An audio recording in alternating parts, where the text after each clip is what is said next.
ऑफिसमधून घरी आले, हा कुर्ता म्हणजे हा कॉर्ड सेट घातला आणि मी बाहेर निघाले. ते बाहेर म्हणजे कुठे, आजकाल चालू आहे धोंड्याचा महिना, तर माझ्या आत्याने आम्हाला तिच्या घरी बोलवतं धोंडे खायला. मी, ताई, आम्ही सगळे ओलाची कॅब असते ती करून गेलो, पण अंधारात काही दिसतच नव्हतं. माझा तर चेहराच दिसत नव्हता. आत्याच्या घरी पोहोचलो. आत्याच्या घरी बरेच पाहुणे होते. ताई म्हणजे माझ्या आत्याचा दुसरा मुलगा होता, तो ऑलरेडी येऊन थांबलेला होता. ही छोटी छोटी मुलं खेळत होती आणि आमच्या मस्तपैकी गप्पा चालू होत्या. ताई वगैरे आम्ही खूप दिवसांनी भेटलो.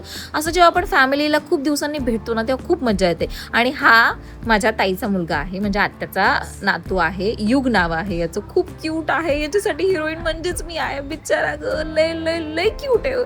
आणि आत्ताच हा माझ्या आत्याला दुसरा नातू झालाय. खूप क्यूट आहे हा पण.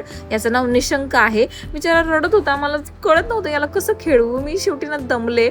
पण आता काय, लहान पोरांचं काही कळत नाही, कधी खुश होतात. मध्येच त्याला वरती केलं की तो खुश व्हायचा, त्याला खाली आणलं की तो असं रडायचा. मी म्हटलं बाबा आता तुला जास्त वेळ वर पण नाही घेऊन राहू शकत. माझा हात दुखायला लागला होता नंतर.